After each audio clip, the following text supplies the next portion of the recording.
I'm Laura, a registered dietitian with a specialist interest in gut health and IBS, and I'm delighted to welcome you to the Gut Loving podcast. This is a podcast which aims to increase awareness of IBS and the tools and therapies that can help you manage and improve symptoms.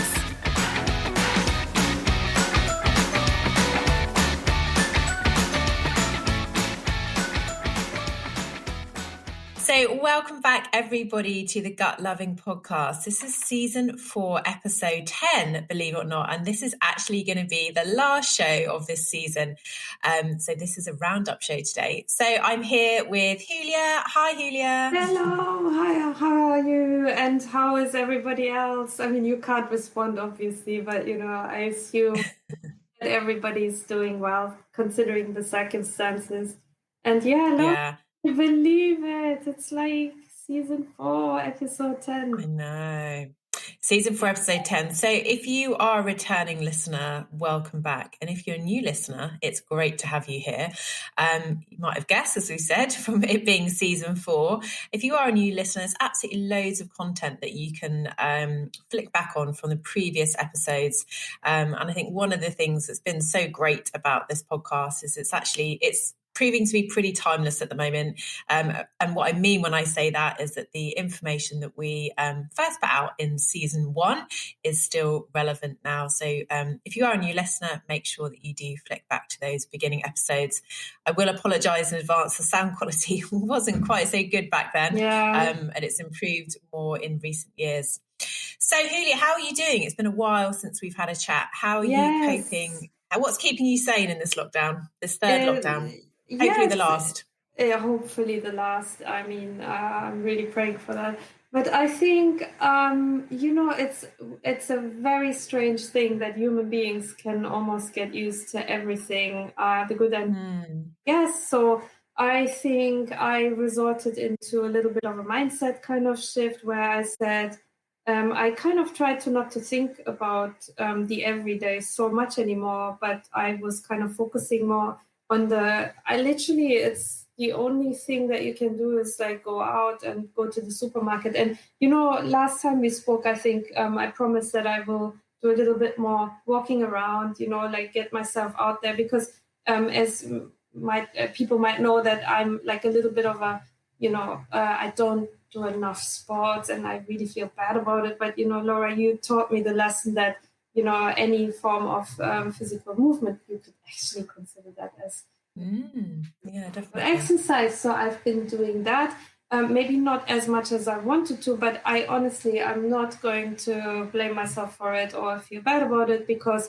it's my mindset has changed, and that was the most important thing. So with that, would think as a whole, I would think that with that I learned to accept a lot of other things that might not be so pleasant, that I can't do anything about it. And that kind of made me a little bit more content, let's say. I mean, you can't do anything. You can just hope that the future will be brighter. But I think it's a little bit of that. What about you? What have you gone through? So I'm trying. What's been keeping me sane? Well, the lighter weather. I've mentioned this, I think, the last podcast, but it's honestly made such a difference to my mood. So I really struggle with winter. I think everybody does to a certain degree, like with the days being so much shorter, and there not being much light. But I normally escape winter by going somewhere warm. So last year I went to Australia for 2 months. I was really lucky to get there before lockdown. I literally got back about 2 weeks before. And in previous years, I've taken kind of a month off and gone abroad. So, which is a very privileged thing to be able to do. One of the advantages of being self-employed is that I can take some longer holidays. So yes, I found the lighter days really, really great. I found it easier to get out of bed because it's lighter. Because couple of months ago, I was walking the dog in the dark at sort of 7 a.m. before I started work. And now I woke up this morning and I was like, I must have slept in. Actually, it was 6:30 and it was light. So the lights really helped. So that's not anything I've done. And then I've been doing running actually since I've been running since I think it was in lockdown 1. I started the Couch 5K program. I don't know if I've talked about this on this podcast. No, I know. But I started the Couch to 5K program, and I full up front honesty, I'm not a runner. I actually have a love-hate relationship with running. I find it very difficult, and I find it frustrating that other people find it so easy. Yes. Like my partner goes for a run, it's like Bambi bouncing down the roads, and it's effortless, and it's definitely not like that for me. But there was a few people doing the Couch 5K, and I thought, I'm gonna give this a go. So I did it, and I've actually kept on with running throughout. Wow. And it's been a really great mental salve for me. My relationship with running has definitely changed. So I kind of had to let go of doing anything in a certain time or being a certain speed, and just it being my journey. And I go out, and it's my own space and time to have a little bit of headspace, have some thinking time, de-stress in the day. And during the summer last year, a friend and I, when we were allowed to do a bit of outdoor sport, we started going to a running club, and then she's been my running bubbles. In the UK, you're allowed to meet one other person outside to do sport. So I meet with her once a week to go running, and that's a really nice social time for me. So yeah, my birthday's at the end of this month, and we're going to be running 10K on my birthday. So it's been it's been a year of doing it, and it's been much slower than I thought it would be. So the Couch 5K program is 9 weeks. And I did it, but I tell you what, I wasn't running 5K after 9 weeks. I was running for the aim is to run for half an hour. And I keep joking with a friend that they shouldn't call it the Couch 5K, because a lot of people that I know will be able to run for half an hour after doing it, but aren't managing 5K because their pace is slower. And I really, even when I finished it, I was like, it's really bloody hard work. Like, I'll do it. And I feel great afterwards, but the actual process was really difficult. And then I just stuck with it. And it's taken a lot of months, as I said, because it's nearly a year since I started. But I would say it's comfortable now. I still have difficult runs, but it's comfortable. So yeah, running in daylight is mostly what's keeping me feeling on an even keel at the moment.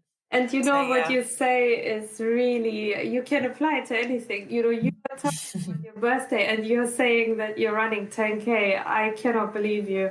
And the thing is that it's the same with this journey, like with the IBS and the low FODMAP, and the mechanisms. Let's not only talk about like low FODMAP, but all the other mechanisms that make you feel good. Yes, of course. What I said earlier about, like, I know I'm not doing enough of what I wanted to do, but I know that it feels good, and I'm not going to blame myself for not what's in the book.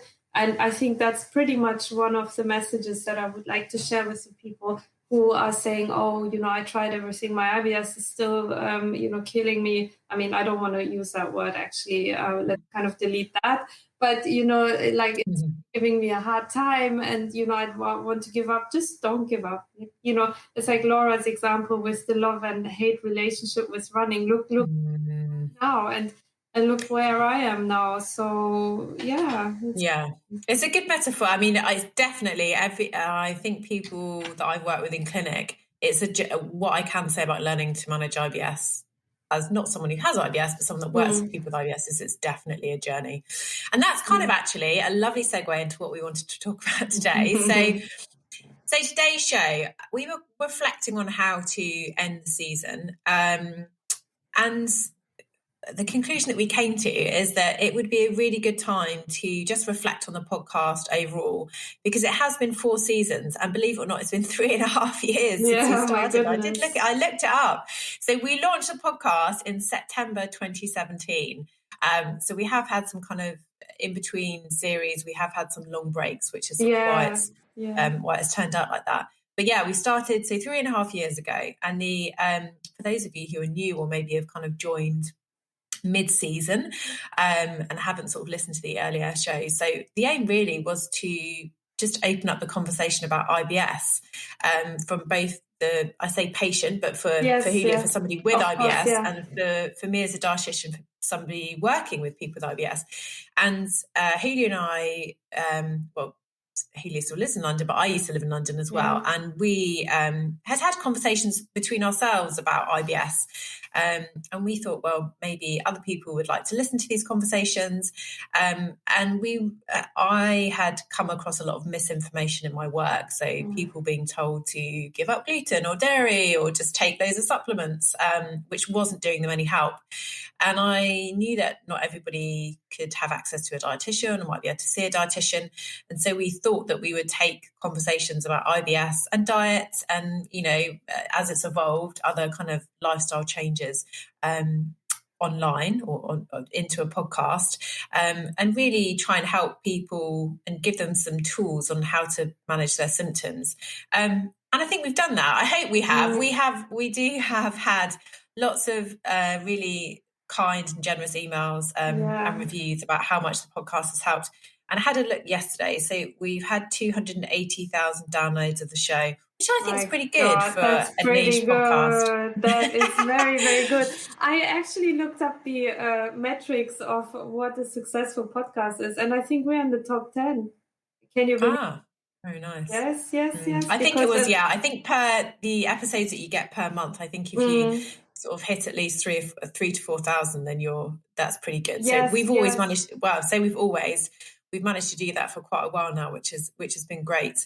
So it's been a journey, and I guess what we wanted to do was reflect on how our own kind of journeys with working with IBS or living with IBS have evolved over that time, and what's changed for us as we move through the show. And the other thing that we wanted to let you know is that this season, whilst it may not be the last ever episode, the place that we've got to with the podcast is thinking that we have probably, we think, done a pretty good job of covering sort of all of the topics that we kind of set out to cover. So in the first season, we talked a lot about, all the basics of IBS, so what it is, how to get it diagnosed, what the different tests mean.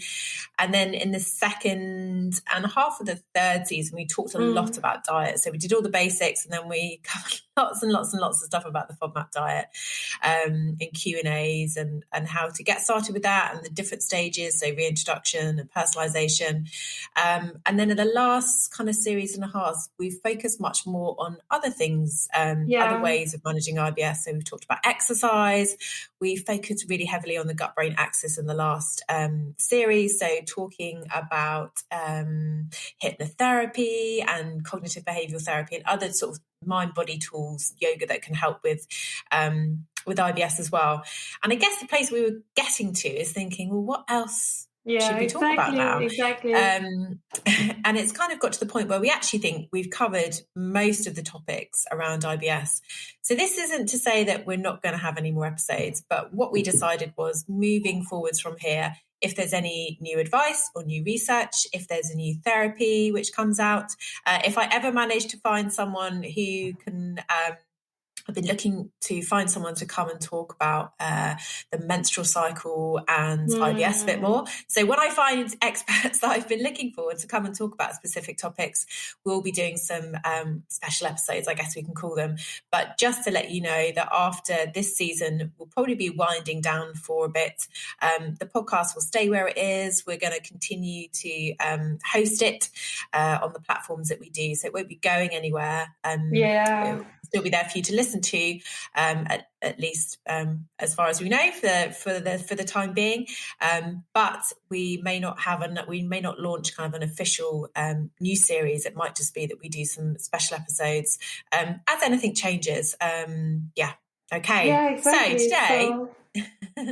So let's reflect on the journey and what's changed for us as over the last 3 years. It's a long time, 3.5 years. Yeah, exactly. I look back and then I think, my goodness, how much have I learned from you and from the podcast itself? So I'm not only somebody who's talking on the podcast and I'm the patient, of course, but at the same time, I'm a listener as well. So especially those episodes where you had the expert one-to-ones, my favorite has got to be the hypnotherapy one. Everybody who's listening to this right now, go back to the hypnotherapy episode. because it's just mind blowing. It's incredible that you have like evidence, studies that say that IBS can be, there is mitigation that you can do with the mind, like the brain gut axis. I heard it before we even started the podcast. I heard a lot about it and I never got it. Like I never understood what it actually is. It's like, okay, fine. The first that GPs told me in the past, like this might be like now 10 years ago. So they're like, I've heard a lot of comments about it's only in your head. But the GPs, they didn't mean it well. They just said, look, I don't have time for you. I don't understand what this is and I can't treat it. So bye-bye. But it's like there was always this kind of thing about the mind and, the IBS, and because you can't really say run a few tests and say, after this test, we have like a distinct prognosis. And those are kind of, it's not black and white. And when the therapy session that I listened to, I really want to do it now, because I do believe that that's kind of in combination with all the techniques that I'm applying now, mindfulness. I'm not doing yoga, I have to be honest, but it might work for other people. But I'm going on my walks. I kind of be more mindful, and with the low FODMAP diet, I think we can live a better life with this condition that was given to us. So I think there are so many things that I learned you can do that I thought I was stuck and it's my destiny and I have to suffer for the rest of my life. That was where I was. And now I'm a complete different person. Actually, this weekend, I wanted to look into this therapy for real. So it's not, I know it will cost me an arm and a leg, I guess, but look at what the other option is, So I really find, like everything that we discussed, it really kind of took me on a very, very positive journey. And looking back, a lot of questions were answered, and my mindset has shifted as well. I'm not scared anymore. I'm actually not scared anymore. I really want to introduce other foods now, and I'm doing that. I'm doing it on my own time. I know I do it when I feel safe, meaning that I might not have like an important event on the day or the next day. So I'm kind of testing a lot of things out just to make sure that I've got my micro, you say the word, Laura, the gut microbiome, my biome in check. And I don't want it to be just, gray colors in my gut. I want a rainbow. So we talked about this before, isn't it? So yeah, I think that was the biggest change over the course of the journey on the podcast for me, I guess. That's great. So nice to hear as well. Yeah. And what do you think? So you mentioned there a couple of things. So I guess your sort of biggest learnings have maybe been around the relationship between the gut and the brain, and kind of bringing that a bit more to life for you. And I know that you have made lots of changes actually since we started. But what do you think's excuse me? What do you think's improved for you? Or what has improved for you since? So the drinking of the water. I mean, we almost had private battles on this, didn't we? Insisting on that I don't like water, I don't drink it, that's it, And then I think we had this conversation like 5 or 6 times before, like privately, even on the show, I guess. Before I then actually thought, wow, let me look into this. And so since then I have consistently, without stopping, I have made sure that I drink water consciously. And I know that you always said that it does have like a positive impact on IBS if you have a flare-up. I guess I'm really, that is rubbish. Please don't listen to this. It's not scientifically summarized. But and when you said like warm water as well, so it's more gentle to the gut, I guess. So I'm doing a lot of that, like warm water. People laugh about me, but then I thought, thinking, it feels nice. I love it, and it makes it easier to drink water for me. Yeah, so that's a big change. I am more conscious about not blaming myself for the thoughts that I have, like the fears. I'm just accepting them as they are, and the fears have been less and less, because before I was looking at certain food types. I was almost thinking that I'm going mad. What can the food do to me? And I thought, oh my God, is this like how somebody with an eating disorder might feel? I'm scared of this food. I don't want to touch it. Like, it was that bad. And now I'm like, when a friend has like some food on their plate, I'm like, oh, can I have a bite? And I do that. I always have a little bite, because then I think, I'm like, okay, what's the worst that can happen? Probably not much, because it's like such a limited quantity. I scrap away all the onions. I mean, I'm not I'm not that kind of adventurous, but most of the times it gives me a little bit of an insight on what that tastes, and also it takes away the cravings. You build up so many cravings. I think, like, at least for me, around the special time of month, especially. So I'm like, oh my goodness, how does this taste? And I did find mechanisms, and they were around fear. A lot of the times they were around fear, to minimize that and be more at ease, and finding mechanisms that help you just to go through the day. And if you have a flare up, so be it. It will be over, and then you do it all again and do a better job. So I only take away extremely positive things from everything that we've discussed. And I do hope sincerely that I speak for a lot of people who have been on the same journey with us on the podcast.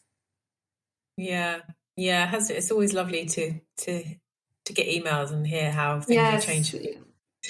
Exactly. Can you talk to? I know when we first started chatting and we first started the podcast, I know you had FODMAP really worked for you. It really kind of made a huge difference to your symptom control. And when we first met, you were quite anxious, I guess, about the sort of introducing any foods back into your diet. So could you maybe talk a bit about how you felt about your mindset around FODMAPs maybe before we started the podcast and how it is now? Yeah, I think I would still stuck in the I don't believe those people who say reintroduction is a thing. I'm genuine about this comment here. So I think I would still think that some foods are bad and they are monsters and they will kind of eat me alive. I think that has drastically and dramatically changed for me, because, for example, I know that you can eat the green parts of the leek. Yeah. And I'm really conscious about, just kind of a little bit, like just to introduce anything that, for example, the white part, let's see what happens when I do that. I had there's this Irish bread. It's not gluten-free. It's like this potato bread thing. They're called farls. Farls, potato farls. Yeah. They're amazing. So I absolutely love them. So I basically bought a pack of that and had it last Sunday, because I know that Monday I don't work anyway in the office, so it's fine. If anything happens, then guess what? Not much bad stuff happened.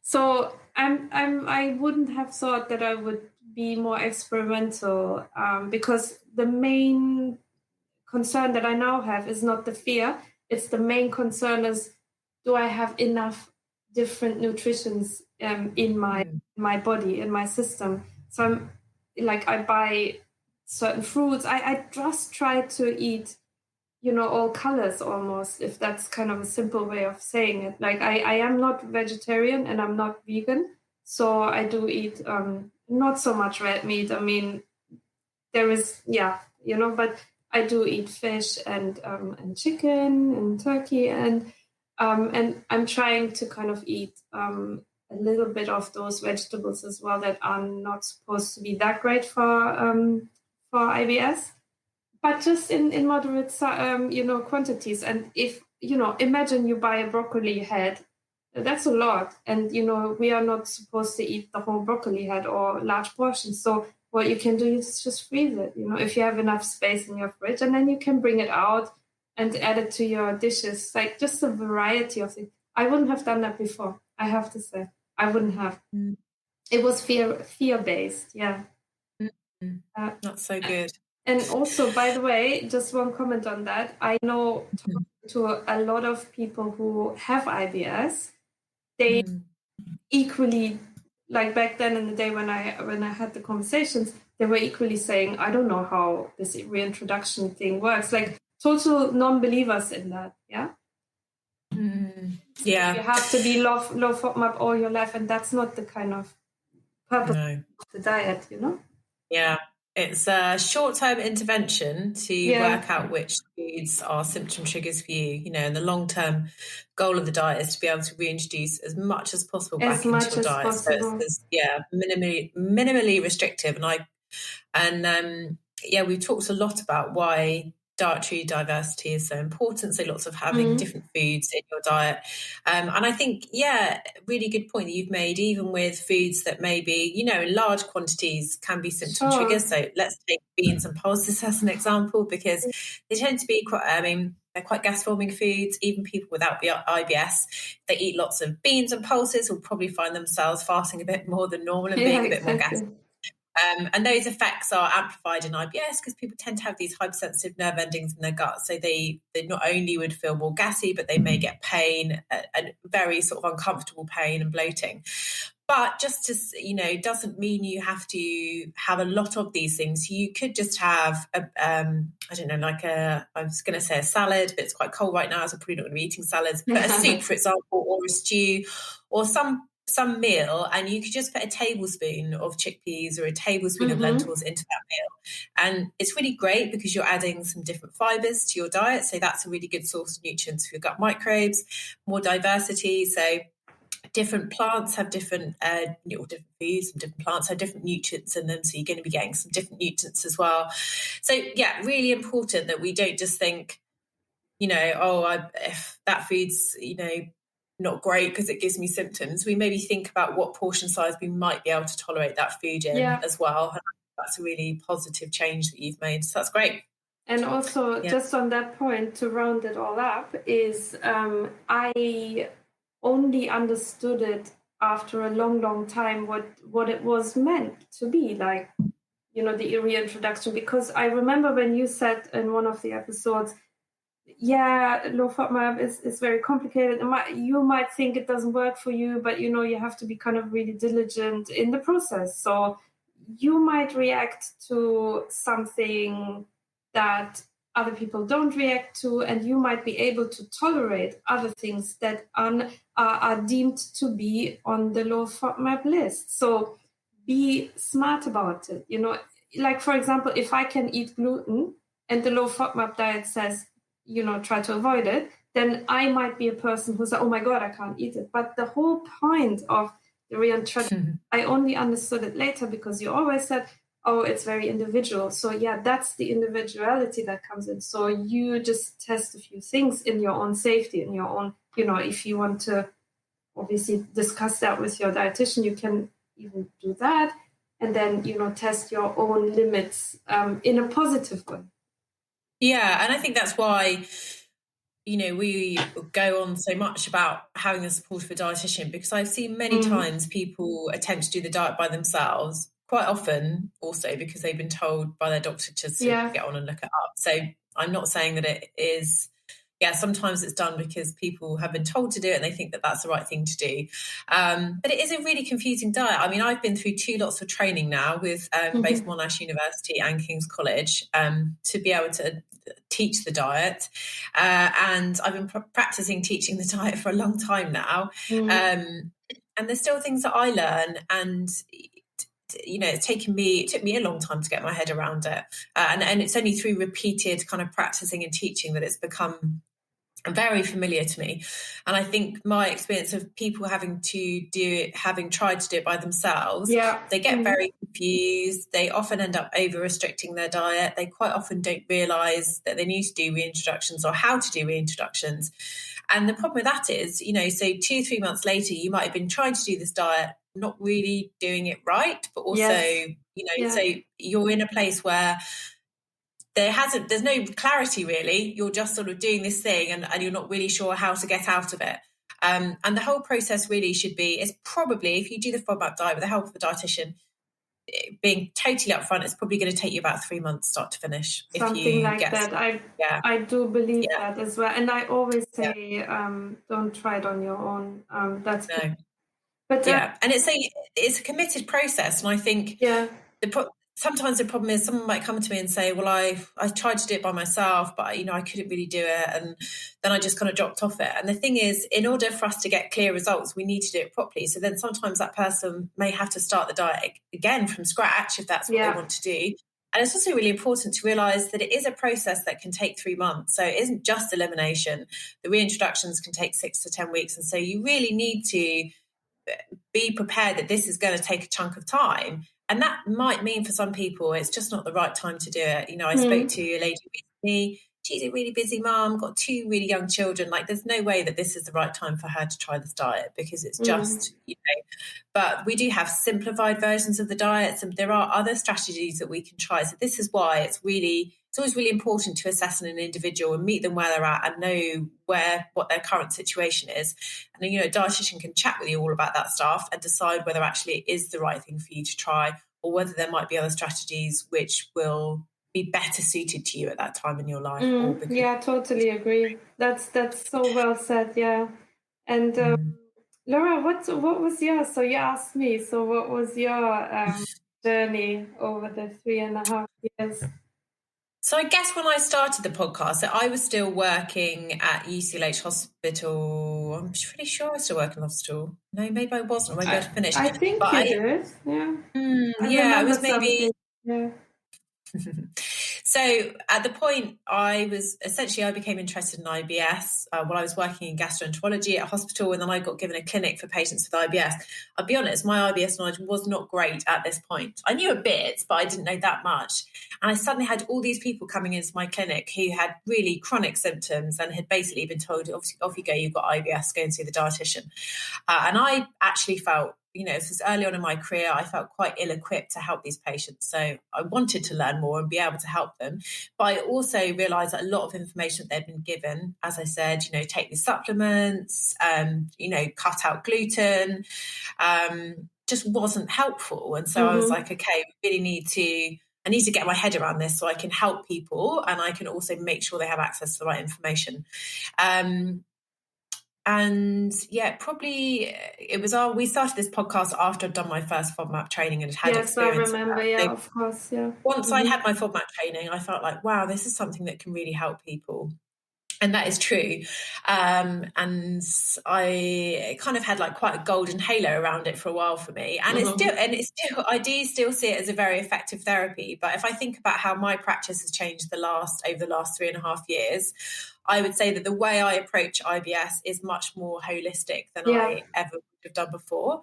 And I don't mean that in a way that I wasn't, that I would have said to somebody before, oh, well, diet is the be all and end all. You don't need to think about anything else. But I have a much, much greater appreciation now for the impact of other factors, other lifestyle factors. So someone's stress levels, how well they're sleeping, their movement patterns, and the real importance and influence of the gut-brain axis and what role this plays. And sometimes more than diet. So, if somebody is super stressed, is struggling with anxiety or depression, perhaps, then diet is definitely not the first thing that we're going to be focusing on. It's my practice has changed, and I guess the way that I assess patients is a lot more different now. And I think if I do really detailed assessment with somebody and have time to sit down with them and really talk about their symptoms, when they started from, what their lifestyle is like, it helps me create a much better plan for them. It helps me to really think about what the best strategies will be for them. My understanding of the condition has improved. my understanding of, I guess, the limits of diet. So diet can be really helpful, and 9 in 10 people feel that food triggers their symptoms, which is why dietary changes are kind of so primary for lots of people. And so having dietary involvement can be really important, but I think maybe that took up too much predominance before, and we kind of weren't also thinking about the other stuff as well, as I said. So yeah, my practice has become more holistic. Yeah, because it is again like the gut-brain axis. I think for me it made more sense like during the course of the podcast, and I guess the same applies to you. Like the brain being the centerpiece of actually that we should be thinking about, like definitely food. I mean, as a patient, I would be lying if I said that it's, for me, it's like the most important thing. But as you said, actually, I take that back, because if you're extremely stressed, etc., you kind of look at other areas first. I think the balance is individual as we are people, I guess, and then anything in that spectrum can help you then, just kind of how you apply it. Everybody's journey is different. So I've met some people who the FODMAP diet has been life-changing for them genuinely. And then they've done the reintroduction, they've moved into personalisation. That really has been the primary therapy for them. And equally, I've met people who it doesn't work for. And I've met people for whom CBT has been the real game changer for them, or gut-directed therapy, or a combination of things. You know, there's kind of, or for some people, maybe they've needed to be referred on to another practitioner, and actually it's some other aspect that needs to be looked at in relation to what's going on. There's a crossover sometimes between another condition and their gut health. So it is a very individual journey. And I think, as I said, it would be, when I first started my practice, I was very, very focused on diet, and I still do talk about that. Yes, but of course, gone through the process of, I've written 2 online courses since we started the podcast. I've written the IBS guide, and also something called Get Gutsy. One of those is for people with IBS, and one is for people who just want to take care of their gut health, who don't have an existing condition. And I've done a lot of learning about the gut-brain axis, and once you start to understand literally how what's going on in your head impacts your gut, so the motility to sensitivity for pain, you really start to realize that if somebody is very, very stressed or feeling really anxious, it almost doesn't matter what they eat, because anything bother them. And so we can think it's the food, but actually there is an underlying mechanism. And I think there's lots of, as my practice has evolved, I've come to understand that there's lots of nuances. So somebody who has been struggling with constipation from a child is very different from somebody who maybe has only developed constipated type stools over the last couple of years. They're totally different, and probably have totally different, I don't want to say like causes, but totally different factors that contribute to that. Somebody who developed IBS after going on holiday to, say, Thailand, for example, and had a tummy bug while there, is totally different from somebody whose IBS flared up or started after they went through a divorce or a period of bereavement, for example. They're different. And I think as we kind of move on in the future and our understanding of IBS evolves, we will begin to see that although IBS, we call it one thing, it's not really one thing. It's kind of, there's lots of different manifestations of it, if you like, and some are stress triggered and some are post-infective. So we know that there's this, after someone's had a tummy bug, they're more likely to go on to develop IBS. If somebody's had a lot of antibiotics in their childhood, like that may be a risk factor as well. And so by really thinking about the different risk factors, we can better target therapies. For somebody who's struggling with anxiety and depression, like, is there potentially a relationship with their gut microbiome? May targeting that be really helpful? So it's early days, I think, but I think I see us kind of moving to a place where we can have much more targeted therapies and not treat it like one condition. Yeah, and what I think it almost looks like a pie chart, where you have the low FODMAP diet, which plays a huge part in my life. And then you've got yoga, you've got meditation, you've got hypnotherapy, you've got, let's say, exercise, you've got God knows what else I forgot. And then you have that pie chart. And like the management of IBS would be more like it would be looking in different percentages. Or like, for example, mine would be, let's say, I would almost guess like 80%, 85% the diet. And then the rest would be individual. So it would be extremely interesting to see what's kind of, I mean, almost like an algorithm, right? Like where you kind of put in a few like data from a particular patient, and then it outputs something that makes sense. Yeah, and everybody really should end up with a different prescription, if you like, for their IBS, because everybody's IBS is different.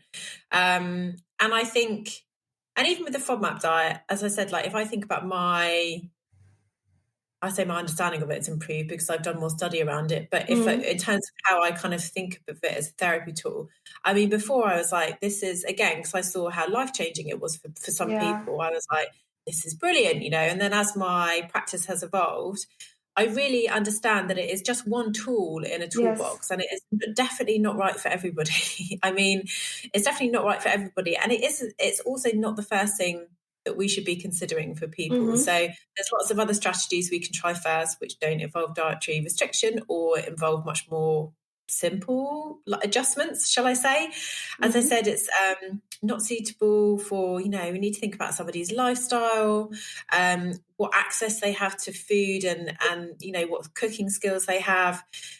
There's something which is relevant to talk about this week, it's Eating Disorders Awareness Week, is that there is this crossover between eating disorders and IBS. So if we look at people who have eating disorders, a very high percentage of them will struggle with gut symptoms, and that's due to the effect of the eating disorder on the gut. And then equally, if we look at patients with IBS, because often they've been through years and years of trying to restrict various things, they can develop anxieties and fears around food and start to display symptoms of disordered eating behaviours. And that's really common. That's something that I see. So I think there's lots of reasons that we wouldn't necessarily want to use a FODMAP diet with somebody, first of all. So I think it's really important to have an open and honest discussion about who it's right for, who it's not right for, and the fact that it is a great therapy and it's a great tool for some people. But yes, it's certainly not a long-term thing. And it might just be, as we talked about before, a short-term intervention to get somebody to a place where they understand the few foods that trigger their symptoms. And alongside that process, I would never just say that somebody goes off and does a FODMAP diet. We always talk about what else they can work on in the background, as you said, whether that is maybe some mindfulness practice or I always talk about mindfulness and yoga. They're not the only two things that we can do to manage stress, but I'm just kind of picking on them as we have some research in those areas. But essentially, if somebody's saying to me, I'm really, really stressed at the moment, we wouldn't just say, okay, off you go and try the FODMAP diet. We would, we really need to be thinking about maybe some short-term restriction of FODMAPs might be helpful to short-term manage your symptoms, but we really want to work on the fact that stress is probably aggravating everything, in the background. Yeah. So it's super interesting because that kind of ties in back to what I said earlier about my fear of certain foods. And when I kind of caught myself having those thoughts, I was like, oh, I don't like that. I really don't want to go down that path at all. I don't want to be like the prisoner of my own head. And that's where I had to, it was a very subtle wake-up call. And I thought, no, I do have to kind of be very, very clever about, about this situation. And I didn't want to kind of make that my life, so I don't want to be scared of food or, have like this weird relationship with food. So and then I opened up. So it's totally what you say. I think for me still like food is probably the main kind of component, but it totally like in therapy, that's kind of a medical kind of, not medical actually, right? So that's like the treatment that you as a dietitian would, prescribe. Yeah, we can call it, dietary therapy. dietary therapy. So what we're saying both is probably like it's a multi-component strategy rather than just like here you go, kind of your it's not the only thing out there. And hopefully, you know, what we wanted to do with the podcast is give people hope and let you know that there are lots of different approaches to managing symptoms. And just because I mean, for some people, honestly, medication is really the right route for them, and that's actually can be incredibly helpful, whether that is medicines that target gut motility or medicines that target the gut-brain axis. So for some people, a medication will be a really important part of their symptom control. And as I said, for other people, it may be talking to a therapist. For other people, it might be a combination of making some dietary changes and learning to manage stress. So we've covered a lot of different topics, from yoga to CBT to, you know, cutting out caffeine. We've talked about a lot of different things with the hope that it will give people hope that this isn't a one-stop shop. If you tried one thing, that's it. You know, you're doing exactly. and it's going to get better. So exactly. So yeah. What would be reflecting here, so we can round it up before the hour? What would be your top 3 tips for someone starting out on their IBS journey? Yeah. So the fear thing, like guys, just lose that if you can. I mean, I hope like this episode was clearer than anything that we could have actually said over 3.5 years, to say that don't kind of be the prisoner of your own head. Be open. Don't think that it's just not working for you, because like the second thing is like the fear is one thing. The second thing is that I wanted to kind of share with you is, don't think that it doesn't work for you just because don't give up. Like look at it with an open mind. Like don't just say, oh, the low FODMAP diet hasn't worked and, you know, I'm going to live my life in pain and fear. Don't do it. Like, you know, as we just summed it up, there are so many different aspects to what you could do. Just as Laura told a story about the running, like it's been 1 year and you weren't where you wanted to be early on the journey, but you didn't give up. And I still cannot believe that you're going to celebrate your birthday with the 10K. Like the most unusual thing, you know. I'm going to sit down and have a big piece of cake afterwards. Yeah, exactly. You do that, you know, and please share a picture of that. But still, it's like, I could look for somebody who had that relationship with running, integrating it to one of the most important kind of days in your year, you know, your birthday, a special day. So let that be, you know, like a little bit of a, you know, a story for you to take away. Don't give up. And the third thing is definitely, I think it was the first thing that I ever said on the podcast, and it will be the last. I mean, obviously, this is not the last podcast, but the dietitian, like, please, guys, do it properly. Here in the UK, I was blessed that I didn't have to pay extra money for a private dietitian. In the UK, if you have IBS, you are given a specialist. Like, ask for, or you just like see what the GP says, the doctor. Say, look, I think I've got IBS. I would like to kind of see what if it is actually, or if you're diagnosed with IBS properly. Like, make sure that you don't have anything else. Then you just ask them, you know, can I see like a dietitian who specializes in IBS, and you don't have to pay. And for me, it was just literally 2 or 3 sessions, and I was good to go, so to say. You know, and I could have continued more sessions, but I didn't feel the need. But do try with a dietitian first. That's kind of my 3 points here. Right. Mine aren't that different, actually. I was thinking, so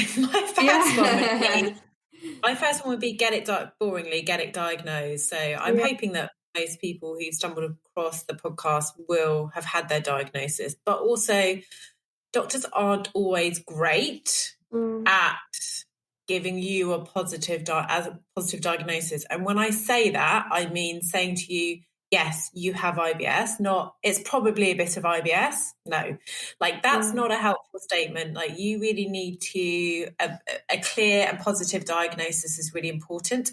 If you think you've got IBS, but you're not sure, if your doctor said at one point, oh, it's probably a bit of IBS, go and ask, make sure you get that diagnosis, because IBS does share the same symptoms as celiac disease and Crohn's disease and some other conditions. So it's really important that you get the right diagnosis and feel confident in that. And although sometimes it can seem a bit of a throwaway statement, this is, I think, a real problem with the diagnostic procedure, because we do have to rule other things out first. We can end up with a statement, oh, it's probably a bit of IBS, but actually IBS is a real condition. It does really affect, your quality of life. It isn't all in your head. And it's really important that you have that diagnosis so that you can have conversations about what types of treatments and therapies might be right for you. And remember, you are always, certainly in the UK anyway, you can ask for a second opinion. So if you're not having that great relationship with your doctor, remember you can call up and say, could I see another doctor to discuss my options? My second piece of advice would be around getting informed. So when you find out you have a diagnosis of IBS, I think it's really important to be informed and to do a bit of reading about your options. Now, I know there's a lot of stuff out there. So if you look to the show notes, we have kind of compiled a set of resources, not exhaustive, but I think you don't want to be, too much would be overwhelming, but we've kind of put together a set of resources of places that you can look to start educating yourself around kind of simple changes that you can make. So there's a BDA, which is a British Dietetic Association, like fact sheet all about IBS, which is really helpful. The IBS Network, I've got a feeling that costs maybe £20 or £30 a year to join. I think it was, yeah. They've got some great advice on there from qualified individuals, I would say. I think we've linked to a few blog posts on my website, and obviously the podcast. So we really have covered kind of everything in this podcast that I could share with you that I think is important on the topic. So, letting yourself listen to the podcast over a series of weeks, or, to sort of get to start having an understanding of what your options are. So be informed, but from the right places, because I think you could go into an internet hole by just Googling. So I think start off with some of these recommended resources. And start trying things out by yourself. And then thirdly, if you're struggling, if making these changes isn't helping, get support, but get support from a properly trained individual. Yeah. And when I say that, I mean, either return to your doctor and talk about other options, ask for a referral to a dietitian, or ask if there are options such as CBT, or whether you can have any kind of therapy, like be referred for any therapy. And from a properly trained individual, I mean a dietitian who specialises in IBS, or as we said, a hypnotherapist who specialises in IBS, or a therapist that specialises in IBS or CBT for IBS. And I think I've had the experience, and I say this because I want to protect everybody, and the fact that I have had endless numbers of people come into my clinic. And if I'm experiencing that, I know there's a lot more people out there who have gone to see nutrition therapists, or they've gone to see alternative practitioners and have been prescribed very restrictive diets, lots and lots of expensive supplements. And I'm talking like these appointments and supplements run into thousands of pounds. I've had food intolerance tests. So the York test is a really big one. They cost a couple of £100. And these are they're not evidence-based. And they quite often don't do anything for this person's symptoms. They can aggravate them, and I say at best, the least serious thing is that they've lost that money. But the most serious thing, they've gone on to develop, I say, more problems, usually in terms of their fear around food. And we have to kind of start unwinding some of that. So do try to make sure that you're working with somebody who understands IBS, who works with people with IBS, because it's going to make a huge difference to your experience and the outcomes that you get. So I think we've also got in the show notes, there are links to the Monash directory. So if you're not in the UK and you want to seek a dietitian for support with the FODMAP diet, you can look in the Monash directory.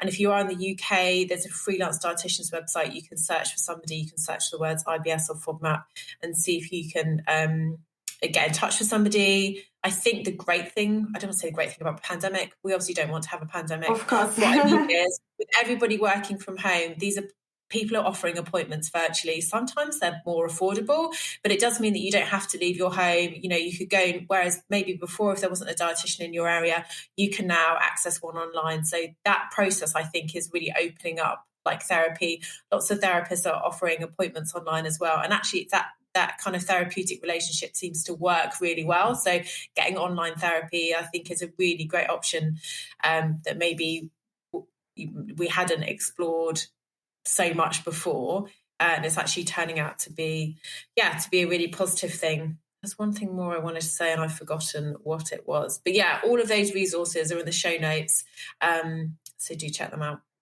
I love everything that you say. Love it. Oh my goodness, you've covered everything up so well. So it's been a ride, I guess, is what we want to say. And from sitting in my kitchen with one iPhone and I think we had one headphone between us. We had one headphone between us. We had one iPod ear in your ear, one in mine. From those early beginnings in the kitchen, it has been a great ride. And hopefully, as you've sort of seen from both of us today, this podcast has also been a really positive experience for us too, because it has helped us to evolve our own learning. For Huelya, it's had a really positive experience in terms of her kind of symptom management and journey with an understanding with IBS. And for me, it's helped me to, it's encouraged me to learn more, seek out experts in different areas and be able to learn and bring their knowledge to you as well and to me. So this isn't the end, but just to say that episodes, as we sort of were talking about in the introduction, the episodes might be further apart now and more like one-off specials. We can think of them as like, I was going to say like something like Only Fools and Horses, where, you know, there's a Christmas special and everyone looks forward to it. So exactly. It will be more like special episodes. And as I said, they will be as and when maybe there's a new piece of research or we come across a new expert that we think would be great to talk to. But equally, if you want to hear about a specific topic, if you think, hang on a minute, guys, you can't in here, you haven't talked about X, Y, Z, then please do get in touch. We're always open to suggestions. My email is hello@lauratilt.com. That's also in the show notes as well. And lastly, we appreciate your support. And if you have enjoyed the podcast, we always really welcome a shout out or a review. And the reason we ask for reviews is it really helps for people it's something to do with the algorithm. When people search for a podcast, if the people are active on reviews, then basically you are more likely to get recommended. And at the end of the day, we would love more people listening to the podcast. So if there's one thing you could do for us, it would be to leave a review. That would be really welcome. Yeah, totally. And, I think, Laura, we're going back to our rhythm when we first started the podcast. It's like, hey, shall we just record something? Like, okay, fine. Like, next month sounds like a good idea. I think we exactly. Yeah, we were a bit more sporadic at the beginning. So maybe, people started complaining about like, hey, hold on, are you recording something again?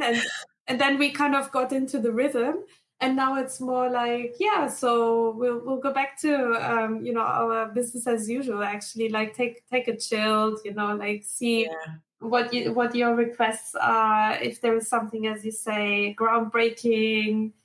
Yeah, so I love the podcast. It's like and the lovely reviews and feedback. Like some people approached me and said, "Look, I listened to one of yours, and now I'm binge listening to everything."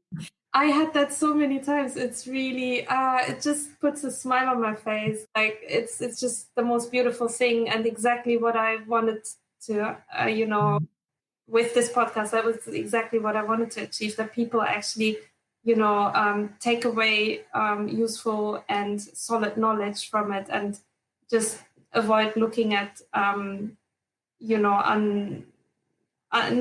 information that's not backed up, really. So that was the outset, and I hope we've achieved that. And I think that should be my last word. And thank you for the support over the years. Thank you. So we'll round it up there, guys. It's been a pleasure. We hope that wherever you are in the world, you are safe and well, and that very soon, if you haven't already, that you will be able to be reunited with your friends and family, and enjoy some warmer weather if you're in the UK in the months ahead. And let's hope we can all have a nice summer. Take care as always, and who knows, we may see you soon. Bye-bye.